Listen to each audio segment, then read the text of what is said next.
ये कैसा अर्थतंत्र है, ये विकास का कौन सा मूल मंत्र है, क्या हम स्वतंत्र हैं या भी स्वतंत्रता आनी बाकी है। नमस्कार दोस्तों, साथियों, जैसा कि आप सभी को पता होगा आज है इंडिपेंडेंट डे।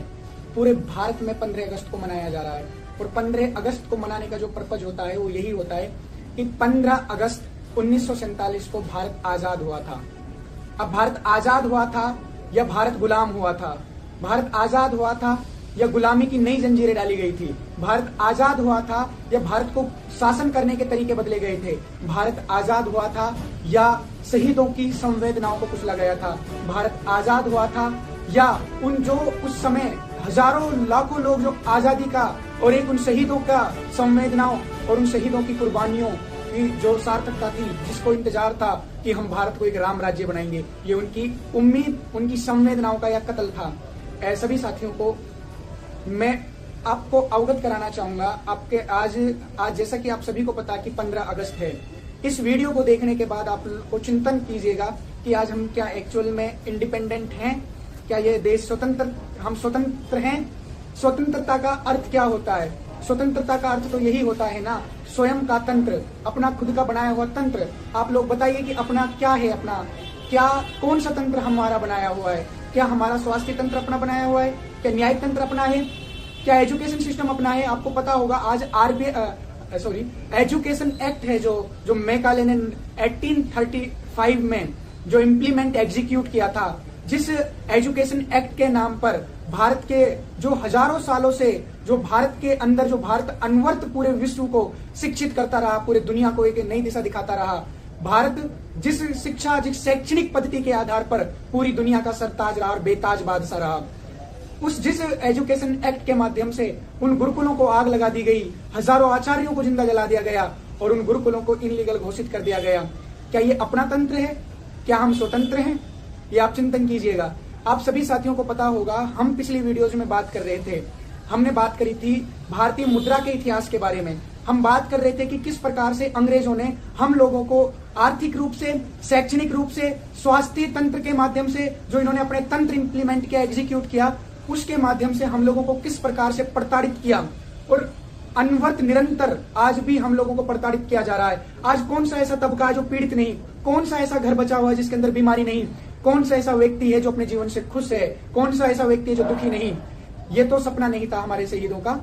क्या यही सपना देखा था हमारे शहीदों ने कि किस प्रकार से हम लोगों को आज भी उस बर्बरता और इन कानूनों के माध्यम से लूटा जा रहा है? तो साथियों, आज मैं आपके बीच जो चर्चा करने के लिए आया हूं, जो हमने सीरीज चला रखी थी कि भारत को आर्थिक रूप से किस प्रकार से नियंत्रित किया गया, गुलाम बनाया गया, हम आज बात करेंगे मुख्य रूप से आरबीआई के बारे में। आपको पिछली वीडियोज में हम लोगों ने बात करी थी कि किस प्रकार से भारत के अंदर अंग्रेज आए और अंग्रेजों से पहले जो भारत का जो आर्थिक ढांचा था वो किस प्रकार का था और अंग्रेजों के बाद आज जो आर्थिक ढांचा वो किस प्रकार का है और अभी भी जो बना हुआ है, इस बारे में हमने चर्चा करी थी। आप लोगों को पता होगा जो भारत का इतिहास है, भारत के इतिहास के अंदर अंग्रेजों के आगमन को 2 फेजों में बांटा जाता है। एक ईस्ट इंडिया कंपनी फेज 1 जो 1600 ईस्वी से लेके और 1857 की क्रांति तक माना जाता है, 1773 का रेगुलेशन एक्ट और जो चला 1857 तक, वहां तक। दूसरा जो माना जाता है क्राउन का रूल, यानी रानी का रूल माना जाता है, वो माना जाता है 1857 से लेके 1858 से लेके 1947 तक। आप लोगों को पता होगा भारत को, मैंने पिछली वीडियोज में डिटेल में चर्चा करी थी कि किस प्रकार से भारत को लूटा गया, किस प्रकार से कितना धन लूटा गया, कानून बनाकर लूटा गया। फिर हमने बात करी अंग्रेजों के बाद किस प्रकार से भारतीय करेंसी को डिवेल्युएट करा गया और उसको जो सिद्धांत थे हमारे, जो मुद्रा का सिद्धांत था, उसको पूरी तरीके से इन्होंने ध्वस्त कर दिया। 1862 का कॉइनेज एक्ट आया, 1862 के कॉइनेज एक्ट को हूबहू जो 1834 का कॉइनेज एक्ट था सेम उसी प्रकार से अपना लिया गया। इसमें खास तौर से जो बात रही थी वो यही रही थी कि जो ईस्ट इंडिया कंपनी के नाम से जो रुपया चलता था उसको क्या कहने लगे, अब वो ब्रिटिश गवर्नमेंट के नाम से भारत के अंदर चलने लगा। दूसरा क्या हुआ, 1870 में जो कॉइनेज एक्ट लाया गया, उस 1857 के कॉइनेज एक्ट को की खासियत ये रही कि जो अंग्रेज सरकार टैक्स के रूप में जो वस्तुओं जो टैक्स वसूलते थे, अब उन्होंने वो सोने में वसूलना शुरू कर दिया। 1857 की उसके बाद 1870 के कॉइनेज एक्ट के बाद अब आता है भारत के अंदर 1882 की पेपर करेंसी। 1882 की पेपर करेंसी का जो मतलब था वो पूरी तरीके से ये था कि भारत के अंदर जो भी नोट हैं अब उस सिक्योरिटी के रूप में गोल्ड रखकर और नोट छापे जाएंगे।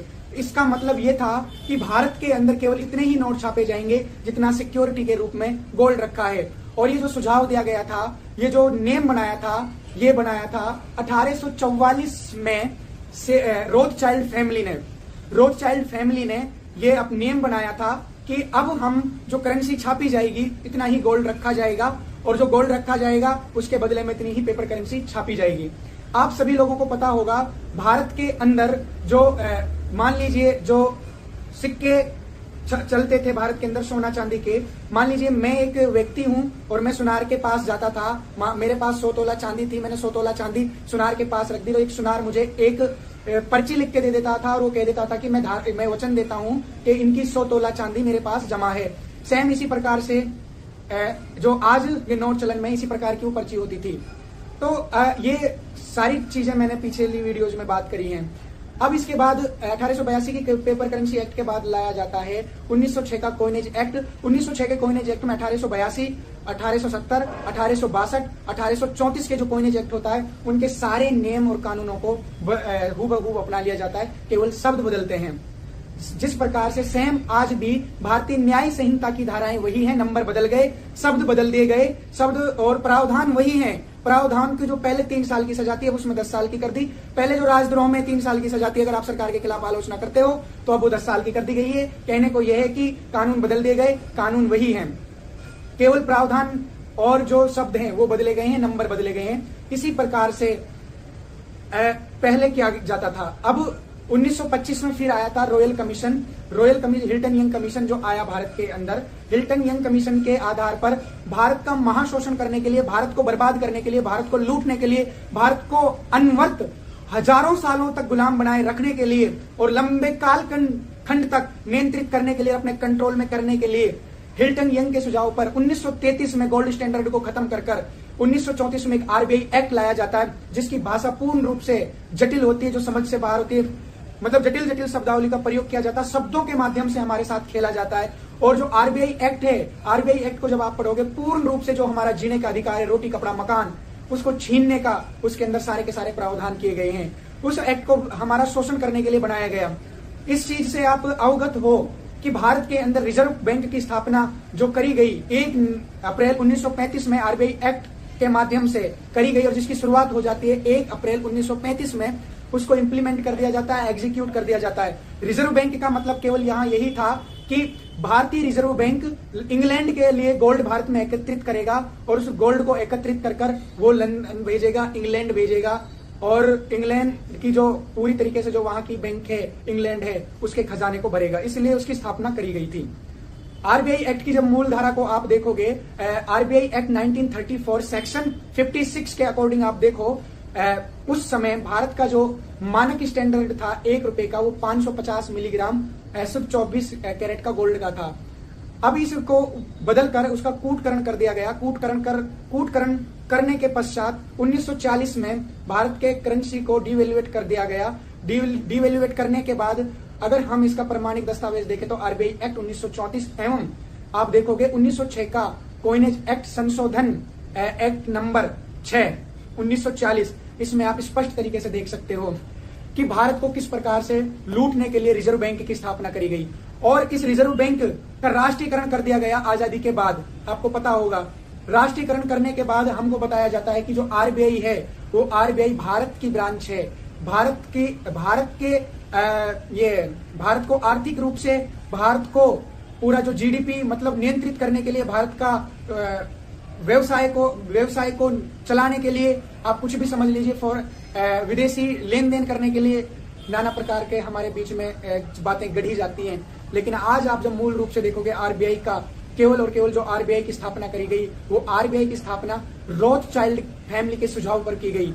रोथचाइल्ड फैमिली वही परिवार है जो पूरी दुनिया की बैंकिंग प्रणाली को नियंत्रित करता है। रोथचाइल्ड फैमिली वही फैमिली है जब अमेरिका का जो डेवलपमेंट हो रहा था, अमेरिका का डेवलपमेंट करने के लिए जिसने अमेरिका को फंड किया था और अमेरिका के वहां के लोगों से एक प्रॉमिस लिया था कि हम आपको डेवलपमेंट करने के लिए पैसा देंगे और कुछ राज्यों से हम पैसा वसूलेंगे।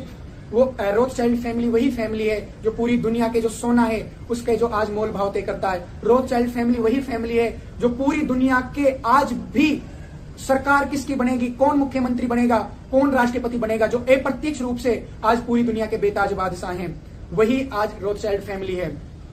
उसी रोथशाइल्ड फैमिली के सुझाव पर आरबीआई की स्थापना करी गई, आरबीआई को इंप्लीमेंट किया गया, एग्जीक्यूट किया गया। वो अप्रत्यक्ष रूप से भारत के ऊपर शासन करते रहे, अपने दूत बना के भेजते रहे, अपने मोहरे शतरंज की तरह वो अपनी चालें चलते रहे और अपने ताश के पत्तों की तरह अपने पत्ते फेंकते रहे और उन पत्तों में हम उलझते रहे।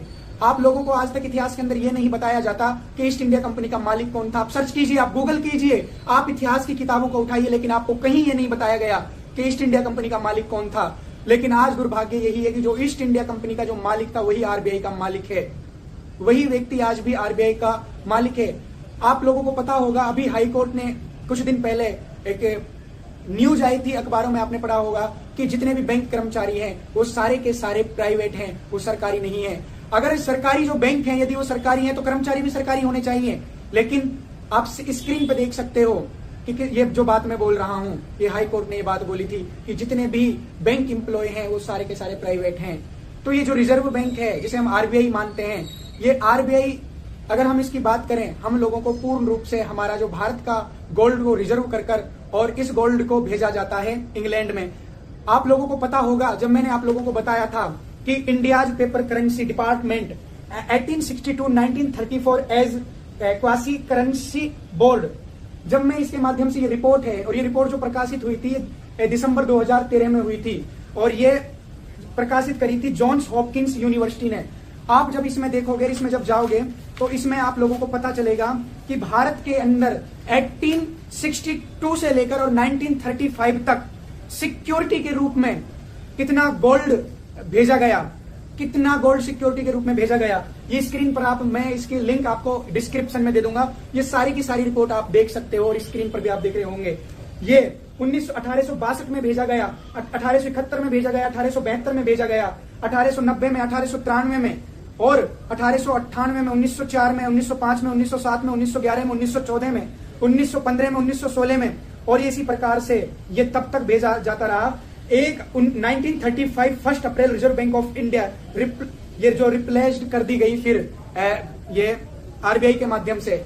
उसके बाद अब जो भारत के इसके बाद जो गोल्ड जाने लगा 1935 के बाद, अब वो रिजर्व बैंक के माध्यम से जाने लगा। आपको पता होगा, एक अखबारों में एक खबर छपी थी कि 2014 में नरेंद्र मोदी ने 268 टन 268 टन गोल्ड सिक्योरिटी के रूप में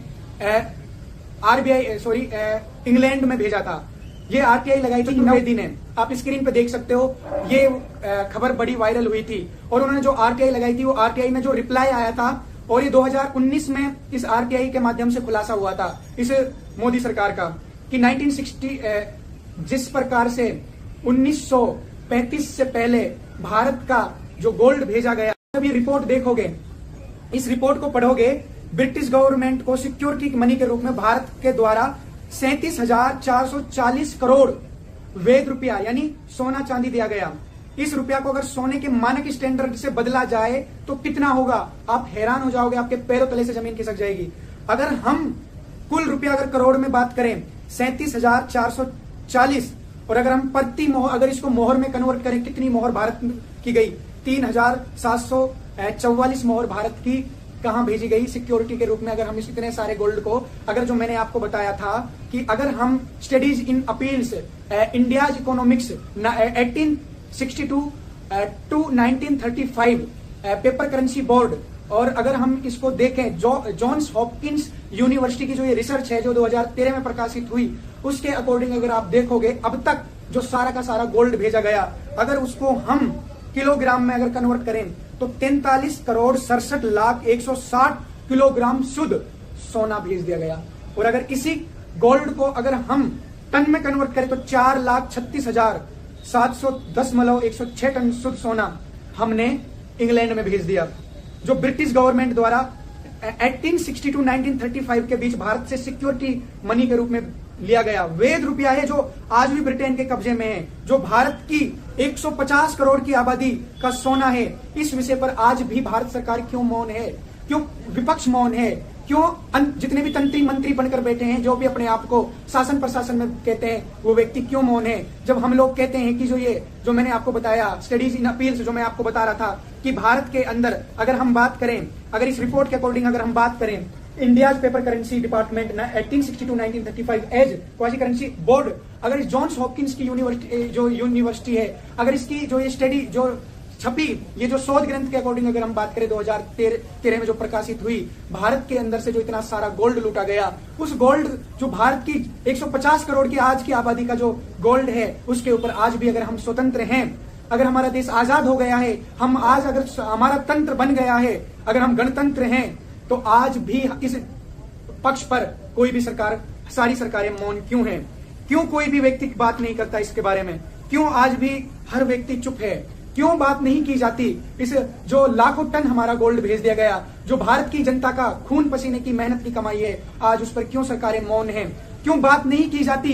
क्यों हर साल 15 अगस्त मनाया जाता है, जब हम लोग कहते हैं कि कौन सी ऐसी चीज है जो आजादी के बाद बदल दी गई? कौन सा तंत्र है जो आज भी 2024 में आजादी का माना जाता है कि 75-76 साल पूरे हो चुके हैं, लेकिन आज भी आप देखोगे भारत के अंदर आज भी सारे के सारा ताना बाना वही अंग्रेजों का चल रहा है। हम लोगों को बेवकूफ बनाया जाता है, हमारी कॉमन सेंस को मिट्टी में मिला दिया जाता है। हम लोगों से बोला जाता है कि अगर आप ताली और थाली बजाओगे तो ये बीमारी भाग जाएगी। आप लोगों को बताया जाता है, अगर आप लोगों की टेस्टिंग की जाती है, इवन आप लोगों की कॉमन सेंस चेक की जाती है कि आप लोगों के अंदर कितनी बुद्धिमत्ता बची है। आप लोगों से कहा जाता है हर घर तिरंगा, घर घर तिरंगा। क्या तिरंगा, हर घर तिरंगा लगाने से क्या आपकी देशभक्ति सिद्ध होगी?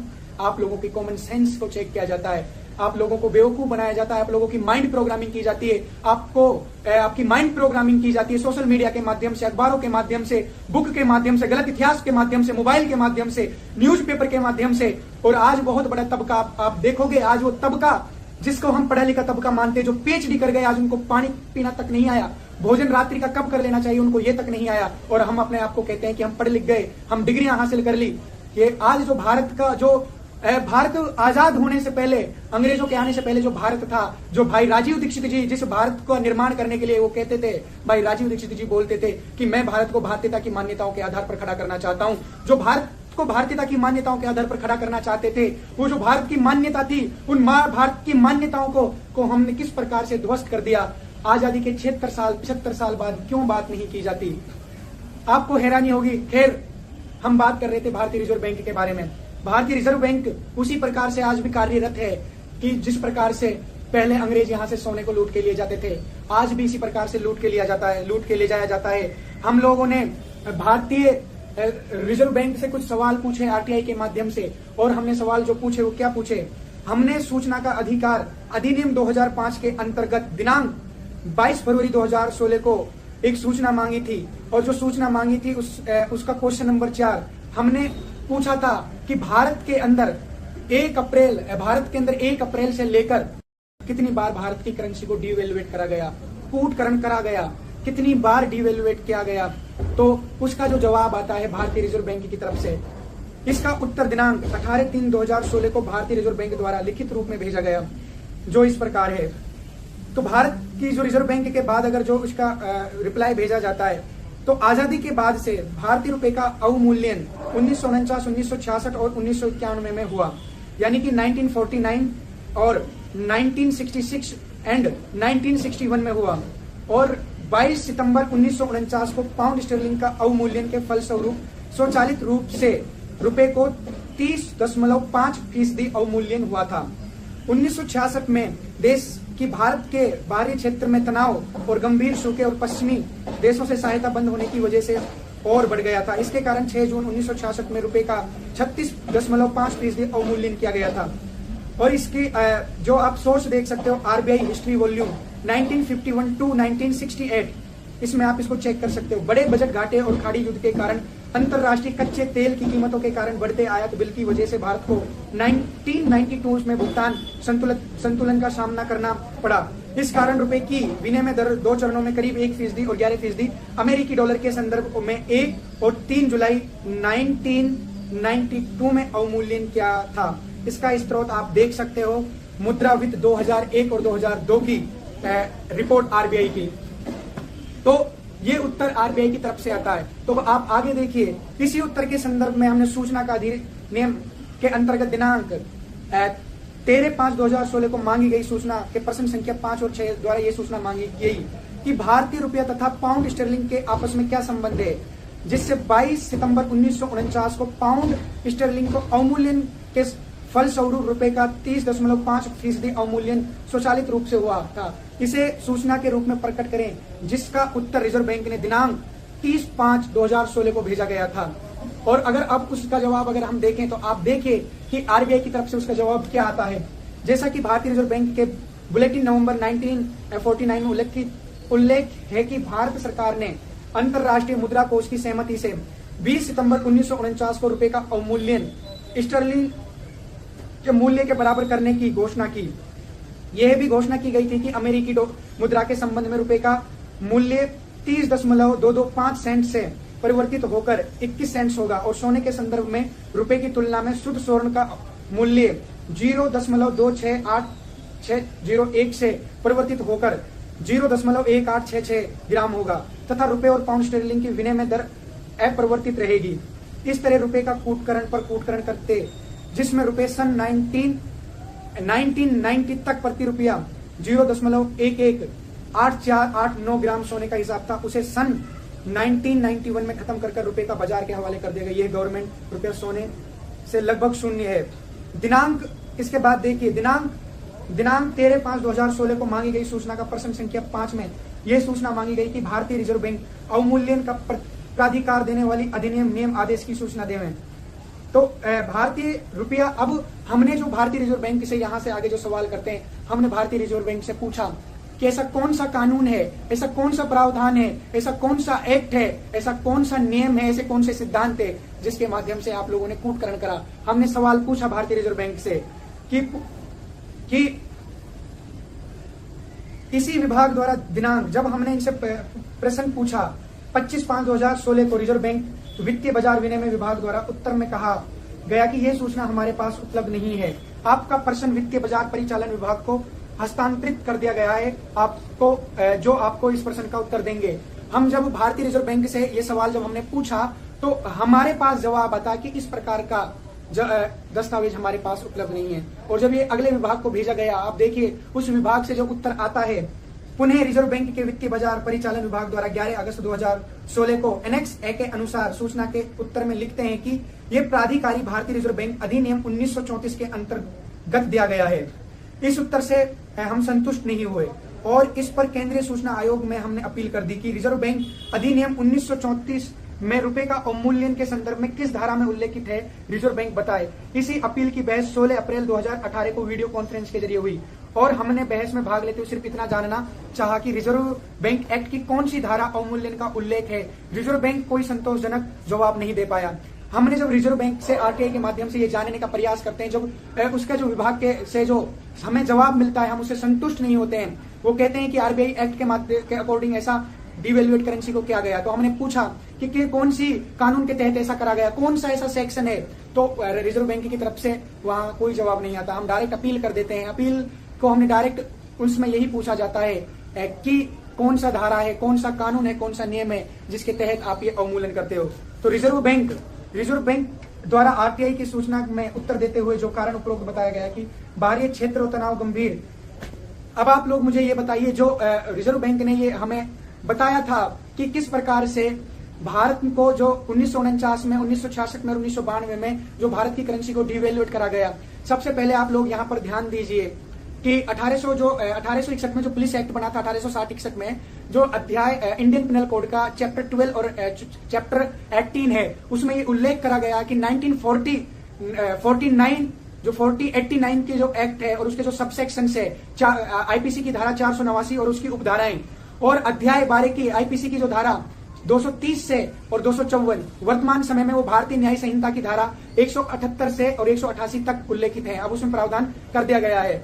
तो आप लोग देखिए कि भारतीय रिजर्व बैंक ने ये खुद एक्सेप्ट किया है कि हमने भारत की करेंसी को डिवैल्यूएट करा, उसका कूटकरण करा, जबकि भारत के के इतिहास को जब आप उठाकर देखोगे, कोई सा ऐसा कानून नहीं है, कोई सा ऐसा कानून नहीं, कोई सा नियम नहीं, कोई ऐसा सिद्धांत नहीं जिसके माध्यम से हम करेंसी को सिद्धांत को का कूटकरण कर सकें। तो अब जो कानून बनाया था, पुलिस एक्ट बनाया था कि कोई भी व्यक्ति अगर इसके साथ छेड़खानी करेगा, डिवेल्युएट करेगा, तो उसको आजीवन कारावास की सजा होगी, 7 साल से लेकर 10 साल तक। ये नाना प्रकार के प्रावधान किए गए थे। नंबर 1, यहां पर वो सारे के सारे जिन्होंने एक कूटकरण करवाया, जिन्होंने ये कानून बदले, जिन्होंने ये संशोधन करवाया, वो सारे के सारे, चाहे वो पार्लियामेंट के सांसद हो, चाहे वो राष्ट्रपति हो, चाहे वो प्रधानमंत्री हो, वो सारे के सारे क्रिमिनल की श्रेणी में आते हैं। उन सारे व्यक्तियों को जेल होनी चाहिए। अगर हम इनके अकॉर्डिंग ही इनके कानून की बात करें, अरे सिद्धांत को आप कैसे खत्म कर सकते हो? सिद्धांत को कैसे डिवेल्युएट किया जा सकता है? इन्होंने एक तरफ तो प्रावधान बना दिया कि इसको डिवेल्युएट नहीं कर सकते। आप देखिए, आप समझिए, आप लोगों को लगने लगेगा, हम लोग जो बात करते हैं, हम चीखते हैं, हम सड़कों पर, हम एसपी के सामने, हम डीसी के सामने, हम एसएचओ के सामने, कोई भी व्यक्ति आ जाए, भाई साहब एक कॉमन सेंस की बात है बंधु आप देखोगे जब कि मैं अगर आप लोगों से कहने लगूं, अगर मैं बीमार हूं, मान लीजिए मैं बीमार हूं और कोई व्यक्ति मुझसे कहे, मिलने के लिए आता है, वो व्यक्ति मुझसे कहता है, अगर मैं बीमार हूं तो वो मुझसे कहेगा कि ये दवाई ले लो, उस डॉक्टर के पास इलाज करवा लो, इसकी दवाई लेनी पड़ेगी, औषधियां करवानी पड़ेंगी, तब जाके आप सही होगा। क्या मैं अगर ऐसा सोच लूं या कोई व्यक्ति ऐसा सोच ले कि आप जब बीमार हुए और जब बीमार नहीं थे, आप अपने समय की जो समय है उसको बदल दीजिए, उस घड़ी को घुमा दीजिए, समय बदल दीजिए। क्या समय बदलने से, क्या समय को की घड़ी की सुइयों को घुमाने से क्या मेरा स्वास्थ्य ठीक हो जाएगा? क्या ये जो रिजर्व बैंक ने जवाब दिया था, रिजर्व बैंक कहती है कि सूखा और बाढ़ के कारण और तनाव, मतलब आपातकालीन स्थिति में हम लोगों ने करेंसी को डिवेल्युएट किया। आप सिद्धांत के साथ कैसे छेड़खानी कर सकते हैं? आप लोग मुझे ये बताइए, क्या उसका समाधान उस घड़ी की सुई को घुमाने का था, या फिर उस समय जिस प्रकार से अगर ये तनाव आ रहा था, आपातकालीन हो रही थी, उस समय उत्पादन बढ़ाना चाहिए था, या करेंसी का या सिद्धांत का अवमूल्यन करना चाहिए था? कूटकरण का मतलब यहाँ यह है कि मैं आप लोगों से कहने लगूं कि आज 1 किलोग्राम को हम 1000 ग्राम का नहीं होगा, 500 ग्राम का होगा। क्या ऐसा संभव है? मैं कहने लग जाऊं आज से 999 ग्राम का 1 किलोग्राम होगा, 5 इंच का 1 फीट होगा, आज 120 मिनट का 1 घंटा होगा। आप बताइए, ये जो जवाब आया, क्या ये जवाब लाजमी थे? क्या ये जवाब सही थे?